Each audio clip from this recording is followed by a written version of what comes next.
Buenos días. En esta segunda reunión vamos a trabajar fundamentalmente sobre las distintas etapas que las políticas públicas pueden tener. En sentido, y muy esquemáticamente, podríamos hablar de una sucesión de 4 o 5 etapas que son centrales en el análisis y la puesta en funcionamiento de estas políticas públicas. En primer lugar, vamos a prestar atención a la entrada en la agenda de un problema. En segundo lugar, vamos a partir de la idea de la definición de ese problema. Después vamos a dar lugar a la formulación de una política, la implantación o implementación de esa política y en último término vamos a hablar de la evaluación de las políticas públicas, que si uno lo piensa en términos del verdadero funcionamiento de los mecanismos de políticas públicas, esta evaluación en realidad es un elemento que permite la dinámica de nuevas políticas, de transformaciones en las políticas implementadas, etc. Pero ya vamos a prestar especial atención a eso. Yo diría, en primer lugar, la primera etapa de una política pública es la entrada en la agenda de esa política pública.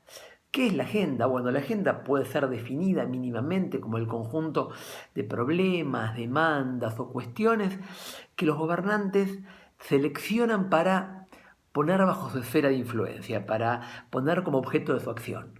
¿Por qué digo como objeto de su acción? Porque efectivamente no todas las demandas o no todos los problemas que aparecen en la sociedad son adoptados como una temática que tiene que ser solucionada por los gobernantes.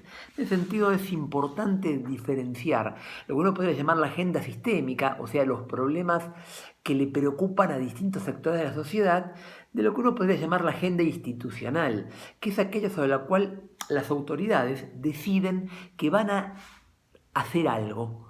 Es aquel tema, aquella situación insatisfactoria, aquel problema que las autoridades deciden que tiene que estar bajo su mando, bajo su esfera de influencia, que tiene que ser objeto de alguna política implementada respecto de eso. ¿Cuáles pueden ser algunas de las razones, algunos de los mecanismos que favorecen la entrada de una determinada problemática en la agenda de los poderes públicos? Bueno, un primer mecanismo o una primera razón sería que la demanda o que la situación satisfactoria alcanzó alguna magnitud que puede ser vista como una situación crítica. Digo, que se produzca una enorme caída de la producción, que aparezca un importante incremento del desempleo, que aparezca un deterioro enorme del medio ambiente. Bueno, se considera que hay una crisis y que frente a esa crisis uno tiene que actuar. Otra posible motivación que puede llevar a que un tema entre en la agenda de los poderes públicos puede ser que aparezca como una oportunidad para implementar determinadas políticas. Digo, y doy un ejemplo muy simple.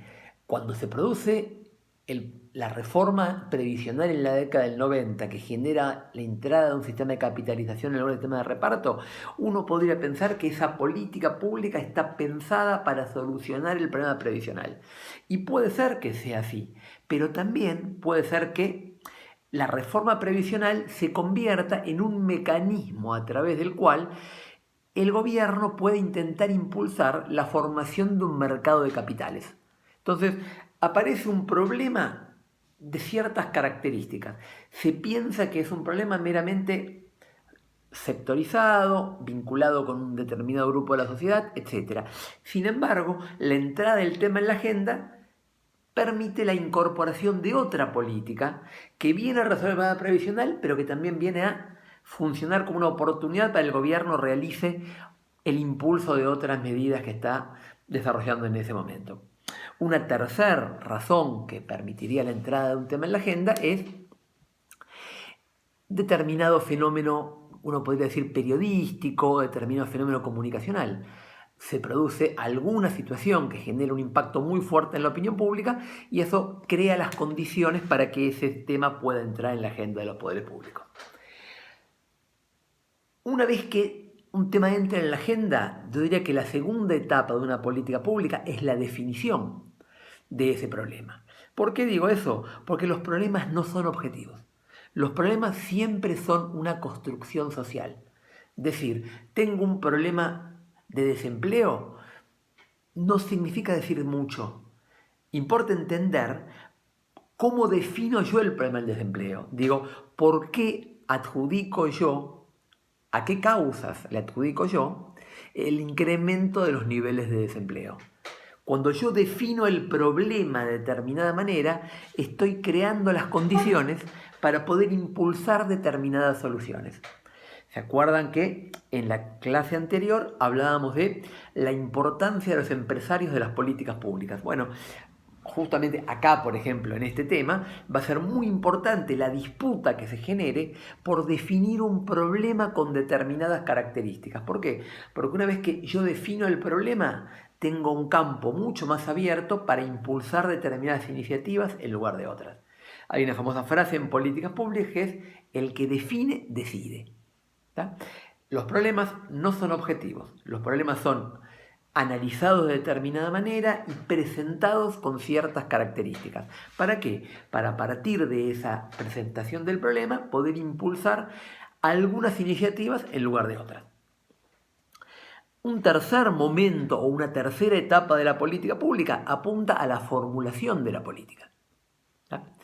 ¿Qué es la formulación de la política? Bueno, básicamente la posibilidad de incluir ciertas metas y objetivos que estamos buscando con la política que intentamos llevar adelante, la posibilidad de identificar las ventajas y desventajas que cada uno de estos mecanismos para alcanzar estas metas puede tener, y finalmente la comparación entre esas ventajas y desventajas y la selección de una opción o formulación de la política. Básicamente, a la hora de formular una política pública, nosotros tenemos dos miradas que son claramente antagónicas y que obviamente tenemos que prestarle atención.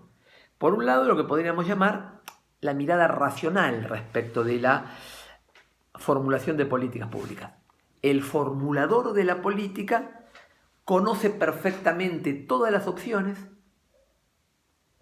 puede compararlas sin ninguna duda, sin ningún conflicto, sin ninguna dificultad que se le presente, y tiene una racionalidad perfecta para elegir cuál de esas opciones que se le abren para resolver el problema es la mejor.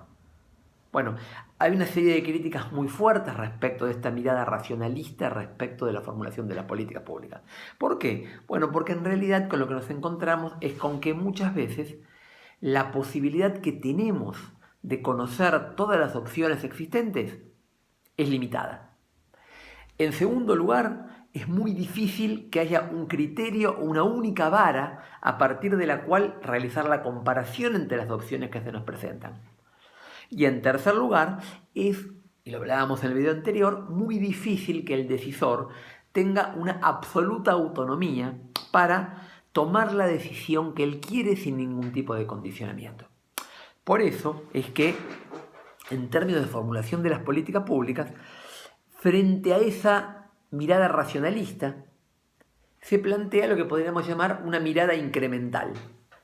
Esta mirada o esta escuela incrementalista de las políticas públicas lo que nos plantea es que en general los que deciden, los que formulan las políticas públicas, operan en general a partir de las políticas públicas existentes. Es muy difícil que esas políticas públicas nuevas rompan por completo y de manera abrupta con ciertas políticas vigentes hasta ese momento. Esta mirada incrementalista lo que nos está planteando es que en general los decisores de las políticas públicas lo que hacen es incrementar en más o en menos, aunque incrementar parece fuera siempre en más, pero digo modificar de manera progresiva las ideas, los movimientos, las estrategias existentes. Obviamente esa mirada incremental nos pone en juego claramente el papel que las distintas organizaciones gubernamentales y también no gubernamentales pueden jugar en la formulación. Puede haber un objetivo original de quien impulsa la política que vaya en una determinada dirección. Esto no quiere decir que el resultado que se vaya a lograr finalmente o que la política que se vaya a terminar decidiendo sea ese, seguramente esa decisión original va a pasar por un montón de tamices, un espacio de discusión, un lugar donde algunos grupos tienen más capacidad que otros para poder imponer su voluntad, etc. Entonces, a la hora de formular una política pública, tengo que tener claro que obviamente tengo objetivos y busco los mecanismos más aptos para conseguir esos objetivos. Pero ojo, cuando formulo la política pública, no lo hago en un vacío, ni conceptual ni político. Lo hago en el marco de ciertos conocimientos limitados que tengo y cierta autonomía limitada que también poseo para tomar la decisión que yo puedo querer. ¿Tá? Hay un cuarto momento o una cuarta etapa de las políticas públicas que tiene que ver con la implantación o implementación de una política. Una vez que yo formulé la política, que decido para dónde quiero ir, bueno, tengo que ponerlo en práctica. Y poner en práctica una política pública no siempre es fácil. Por eso es que hay distintas estrategias de implementación de las políticas públicas. La más, digamos, reconocida teóricamente es la que se llama modelo top-down, modelo de arriba hacia abajo. Esta estrategia de implementación de la política pública piensa que lo que es necesario para implementar una política pública básicamente es informar correctamente sus características y tener una burocracia eficiente que sea capaz de poner en práctica las distintas estrategias que se van tomando.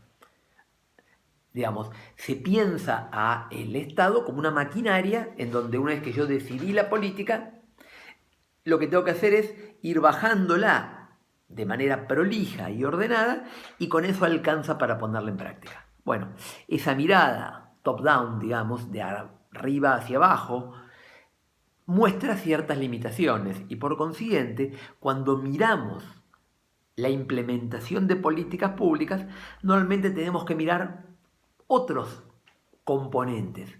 Tenemos que mirar, por ejemplo, cómo al interior de una organización política, como al interior del Estado, muchas veces existen distintos organismos encargados de implementar esa política pública. Por consiguiente, seguramente ustedes van a poder leer en los textos, el proceso de ensamblaje entre distintos actores para poder imponer esa política pública es un mecanismo central. Muchas veces esto no es una maquinaria que baja las políticas de manera acrítica y absolutamente vertical, sino que tenemos que ver que hay actores en la puesta en práctica de la política que juegan un papel central. Bueno, la mirada contraria a esa mirada top-down sería lo que se llama el sistema bottom-up, o sea, el sistema de abajo hacia arriba. Entonces, lo que yo hago cuando implemento la política pública no es intentar bajar un modelo, un paquete totalmente cerrado e imposible de modificar desde arriba hacia los implementadores, sino que en general busco ver cuáles son los grupos que se encargan de poner en práctica esas políticas públicas. Trato de ir hacia la descentralización, trato de ir hacia el campo, hacia los poderes locales y ver cómo a partir de esos poderes locales a mí me presentan diferentes alternativas a la hora de poner en práctica esa determinada política. ¿Tá?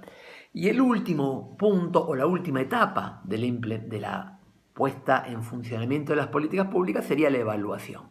Bueno, ¿por qué la evaluación es importante? Porque por todas las razones que venimos mencionando hasta ahora, racionalidad limitada, dificultad para implementar, etc., es importante que nos replanteemos cuáles son los resultados que esa política pudo haber tenido. Por consiguiente, cuando evaluamos una política, lo que estamos viendo es la necesidad de profundizarla, la necesidad de reformularla, la necesidad de encarar una política pública totalmente nueva o la decisión de terminar con esa política por completo porque consideramos que los resultados que alcanzamos son suficientemente buenos y que por consiguiente no es necesario seguir avanzando al respecto. Bueno, ¿por qué la evaluación es importante? Bueno, por lo que mencionábamos recién. La posibilidad de mejorar las políticas, la posibilidad de repensarlas, pero también la evaluación es importante porque una evaluación favorable legitima la implementación de ciertas políticas, le da más capacidad desde el punto de vista organizacional para poder funcionar y además, aunque esto parezca muy economicista, genera las condiciones para reforzamientos presupuestarios en la implementación de la política, para la posibilidad de contar con mayores herramientas para ponerle funcionamiento, etc. Así que bueno, estas son las etapas que yo quería que nosotros trabajáramos.